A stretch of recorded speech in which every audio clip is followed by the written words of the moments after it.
आज की हमारी कहानी है पप्पू और उसका तोता कप्पू। पप्पू एक शरारती लड़का था जो एक छोटे से कमरे में रहता था। उसका एक हरा तोता भी था जिसका नाम गप्पू था।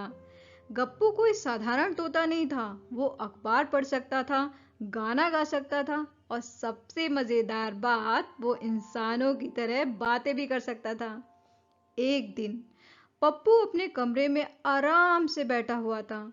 सामने टीवी चल रहा था और वो आलसी से पड़ा हुआ चिप्स खा रहा था। अचानक किसी ने दरवाजा जोर से खटखटाया। पप्पू ने दरवाजा खोला तो सामने खड़े थे उसके मकान मालिक मिस्टर वर्मा। मिस्टर वर्मा बहुत सख्त मिजाज के थे। उन्हें हर चीज में सफाई और अनुशासन पसंद था। पप्पू घबराते हुए, अरे वाह मिस्टर वर्मा, आप कैसे आए? मिस्टर वर्मा गुस्से से, ये कैसी हालत है कमरे की? अखबार इधर उधर बिखरे हुए हैं, चिप्स के पैकेट गिरे हुए हैं। मैंने साफ कहा था कमरा साफ रखना है। पप्पू तो घबरा ही गया। वो जल्दी से कमरा साफ करने लगा, मगर पप्पू का तोता गप्पू, वो भला ऐसा मौका कैसे चूकता। वो पिंजरे में ही उछलने लगा और जोर जोर से चिल्लाने लगा, बेईमान मकान मालिक गरीब का कमरा साफ करवा रहा है। मिस्टर वर्मा चौंक गए। उन्होंने इधर उधर देखा। ये आवाज कहां से आई? पप्पू घबरा कर बोला, अरे कुछ नहीं मिस्टर वर्मा, शायद कोई बाहर से चिल्ला रहा था। मगर गप्पू तो रुका नहीं। वो फिर से चिल्लाया, ये लो खा लो ये चिप्स, गरीब का कमरा साफ करवा के ऊपर से चिप्स भी खाएंगे। अब तो मिस्टर वर्मा को गुस्सा ही आ गया। उन्होंने चारों तरफ नजर घुमाई और आखिरकार गप्पू को पिंजरे में देख लिया। वो दंग रह गए। मिस्टर वर्मा हक्का बक्का के बोले, ये तोता तो बोल रहा है। पप्पू अब मुश्किल में फंस चुका था। वो हकलाते हुए बोला, वो मिस्टर वर्मा, वो ये तोता नहीं है, ये तो मेरी नई रेडियो है जो तोते की आवाज में बोलती है। मिस्टर वर्मा को यह बहाना बिल्कुल पसंद नहीं आया। वो गुस्से से बोले, ये तोता यहाँ कैसे आया? ये तो नियम तोड़ रहा है। पालतू जानवर रखने की इजाजत नहीं है। अब गप्पू ने मौका देखा और मिस्टर वर्मा की नकल करते हुए बोला, पालतू जानवर? हम पालतू जानवर नहीं हैं, हम सम्मानित नागरिक हैं। ये सुनकर मिस्टर वर्मा तो और भी भड़क गए। वो चिल्लाए, अब तो हद हो गई, ये तोता बेअदबी भी कर रहा है। ये सब सुनकर पप्पू तो और भी घबरा गया। वो मिस्टर वर्मा से माफी मांगने लगा और गप्पू को भी समझाने लगा कि अब वो और बात ना करे। आखिरकार काफी देर तक माफी मांगने और गप्पू के शांत होने के बाद मिस्टर वर्मा का गुस्सा थोड़ा कम हुआ। पर मिस्टर वर्मा अब भी सख्त मिजाज में थे। उन्होंने कहा, ठीक है, रेडियो या तोता जो भी हो, ये ज्यादा दिन यहाँ नहीं रहेगा। कल सुबह तक इसे हटा लेना, नहीं तो। मिस्टर वर्मा ने आंख दिखाई और गुस्से से चले गए। पप्पू तो सोच में पड़ गया। गप्पू को तो वो रखना ही चाहता था, पर मिस्टर वर्मा को मनाना भी तो मुश्किल था।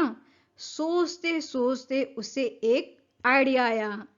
अगली सुबह मिस्टर वर्मा किराए का लिफाफा लेने पप्पू के कमरे पर आए। दरवाजा खोलते ही उन्हें एकदम अलग ही नजारा देखने को मिला। कमरा पहले से कहीं ज्यादा साफ सुथरा था। मेज पर साफ कपड़ा बिछा हुआ था और उस पर रखा था एक पिंजरा। पर यह कोई साधारण पिंजरा नहीं था। ये एक शानदार सुनहरे रंग का पिंजरा था जिसके ऊपर एक छोटा सा ताला लगा हुआ था। पप्पू ने मुस्कुराते हुए कहा, नमस्ते मिस्टर वर्मा, आइए, ये लीजिए आपका किराया। मिस्टर वर्मा पिंजरे को देखकर चौंके। उन्होंने पूछा, ये क्या है? पप्पू ने गर्व से जवाब दिया, ये तो मेरी एक नई रेडियो है मिस्टर वर्मा, जिसे मैंने कल ही खरीदी है। ये सोने का बना हुआ है और इसमें एक विदेशी रेडियो लगा हुआ है जो बहुत ही मीठा संगीत सुनाता है। मिस्टर वर्मा को यकीन नहीं हुआ। उन्होंने पिंजरे को करीब से देखा। सचमुच वो सोने का बना हुआ दिख रहा था और ताला होने की वजह से वो अंदर नहीं झांक पा रहे थे। तभी पिंजरे से एक मीठा सा संगीत गूंज उठा। मिस्टर वर्मा मंत्रमुग्ध होकर उसे सुनने लगे। वो संगीत इतना सुहाना था कि उनके सारे गुस्से को पल में ही हवा कर दिया। कुछ देर बाद संगीत बंद हुआ। मिस्टर वर्मा ने पूछा, ये कौन सा गाना चल रहा था? पप्पू ने कहा, ये तो विदेशी गाना है मिस्टर वर्मा, इसे समझना थोड़ा मुश्किल है, पर गाना कुछ ऐसा है कि ये बताता है कि पालतू जानवर रखना कितना अच्छा होता है। यहाँ गप्पू ने पिंजरे के अंदर से नाटकीय अंदाज में कहा, बिल्कुल सही कहा मित्र, पालतू जानवर आपका मूड अच्छा रखते हैं और तनाव भी कम करते हैं। मिस्टर वर्मा एकदम से चुप हो गए। वो पिंजरे को घूरते रहे और फिर पप्पू की तरफ देखा। उनकी सारी शक्ति पल में गायब हो गई थी। वो मुस्कुराए और बोले, चलो ठीक है, ये रेडियो तो कमाल का है, इसे संभाल कर रखना। इस तरह पप्पू की समझदारी और गप्पू की नाटकीयता ने मिलकर मिस्टर वर्मा को मना लिया। गप्पू पिंजरे में ही रहता रहा, पर अब वो बेखटके बातें कर सकता था। हर बार मिस्टर वर्मा आते तो उन्हें सुनहरे पिंजरे से मीठा संगीत सुनने को मिलता और गप्पू की विदेशी भाषा के फायदे भी। तो ये थी कहानी पप्पू और उसका तोता गप्पू। कहानी अगर आपको अच्छी लगी है तो इस वीडियो को लाइक करिए, शेयर करिए, लाइफ का डमरू के इस यूट्यूब चैनल को सब्सक्राइब करिए और हाँ, साथ में बेल आइकन को प्रेस करना जरूर याद रखिए ताकि आने वाले वीडियोस की नोटिफिकेशन आपको टाइम पर मिलते रहें। आज के लिए इतना ही, फिर मिलते हैं एक नए वीडियो में एक नई कहानी के साथ। तब तक के लिए आप अपना ख्याल रखिए, अपनों का ख्याल रखिए, खुश रहिए, मुस्कुराते रहिए और जिंदगी में चाहे जो भी हो जाए हमेशा पॉजिटिव रहिए।